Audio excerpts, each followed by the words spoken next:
Hey everyone, Aussie VIking here for another video. So, we've just been announced of what we're going to get in the Han Solo DLC, at least part 1.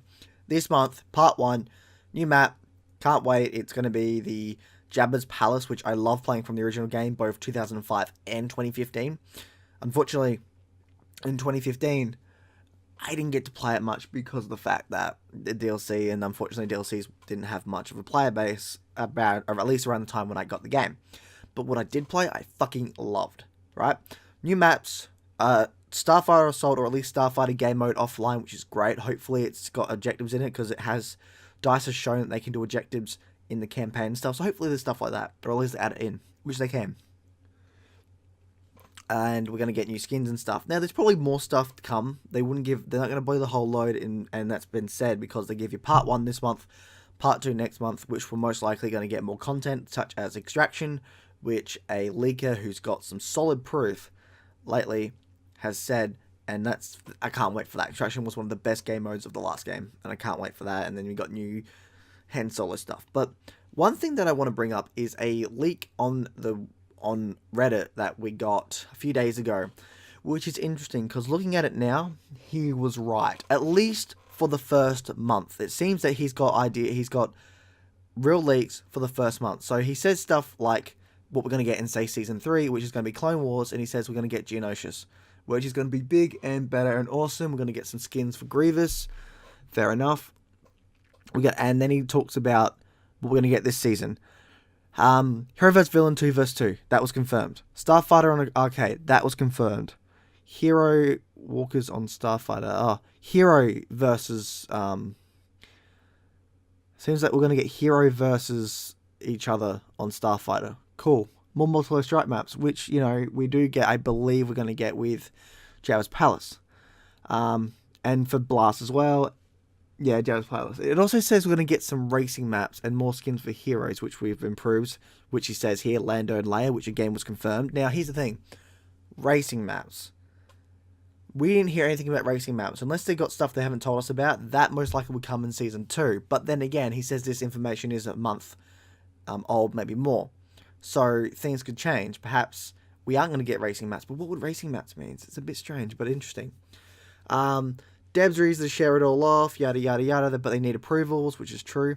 Unfortunately, he says, and this is the one that gets me, and it's kind of annoying, but I'm still hoping that the game can find its footing, that Debs have moved on to another project. Not all of them, and there is people working on this game, but it's not as big as it used to. And the 2 studios that were working on this game, Criterion and Motive, aren't working for them anymore, which again sucks. But they still have people working on this for content bugs and so forth, which is interesting. What else does it say? He says stuff about what Season 2 will have, which was the copy map from 2015, which it was, at least for the first half. Some stuff can be told because they're a part of Disney and Lucas agreement, but other coming stuff can't be told yet. But it could be done. This guy is not good with English, however, I'd just like to point it out. The devs are not let to write freely. They're professional live services. Next patch will come whenever, This patch won't come with any heroes, weapons, or vehicles and star cards. I hope that is for the entire season, because then that gives us the opportunity to get 4 heroes in Season 3, which would hopefully be Clone Wars, which I'm sure it will be. So think about it. 4 heroes in Clone Wars. And here's the thing. If you give me Obi-Wan and Grievous, which are basically confirmed from leaks and such, and you give me Anakin and Dooku, which is an entirely big possibility, especially since he says here that we probably won't see Season 3 until around August, which I'm totally fine with. I'm up for that. And think about it. 2 heroes get released the first month, which will probably be Grievous and Obi-Wan. Second month, hopefully Anakin and Dooku. If you give me them, and a big offline game mode, which will most likely be in the Clone Wars DLC, and that's available online and offline, this game is going to be on par with the original Battlefront 2. Now, I know what you're saying. What? I could definitely do a video, and I was going to do a video, but I'm going to have to wait until the whole season's out and have a look at it, but we're getting there. Honestly, one of the big reasons that Battlefront 2 is so loved is because we can play a lot of the modes offline. We're getting there. Now we've got the ability to play space battles offline, whether or not they're yeah, objective based. We have to wait and see. But hey, that's a plausibility. Now we need is a better offline infantry game mode, which they confirmed months and months ago that they're working on. I'm all for it, especially if we get new game modes. Now, I love what they've done with this season. I do. The one thing that annoys me is the fact that we haven't got the whole information. I'm fine with it being 1 month and the other month. I'm fine with it. Half now, half later. I'm absolutely fine with that. I think it's a good idea. We play this half for a while. Okay, cool. We get bored of it for a bit, or we're like, okay, what's next? Bam, next month. Bam, new content. I'm all for that.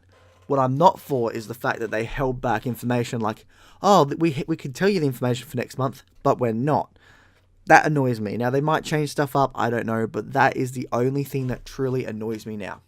But I can kind of deal with it, and who knows, maybe, just maybe, things will change in the next season, or whatever comes next will be that. I also imagine that we'll get, when this season is over, the following month we'll get a smaller Night on Endor type thing, maybe more things for hunt, more modes for hunt and stuff, which I'm all for. And then after that, bada bing, bada boom, around August, we get Clone Wars. And I tell you this, once we get Clone Wars, everybody will be jumping on this game more so. But here's the thing. Are we going to get more content after this year? I think by the end of this year, we will get enough content to be like, hey, it's a lot better than it was now, but will we get an extra year of development time? Who knows? I am going to put as much money as I can that I feel is worthy of this game into it. I want this game to succeed, and I want an extra year of development time for this game. Because I know if we get an extra year of development time, not only does this game become a better game for everyone, you know, you buy the game disc, you plop it in, bam, all this free content. But it also makes the next Battlefront better too, because then they have more time to work on that Battlefront as well, which I'm totally for. Because imagine this, Battlefront 3, instead of coming out in 2019, it comes out in 2020. 2.5 to 3 year development time with multiple studios working on it. If they're still going to go by how they did Battlefront 2. That would be amazing, and that is what I'm hoping will happen. Anyway, those are my thoughts. I think it's a great idea, half and half. I think it's got some good ideas for the first half, and then the second half. But the annoying part, again, for everyone, is we didn't get that much information for the second half. But so be it. Anyway, Aussie Viking out. See you in Valhalla. Bye.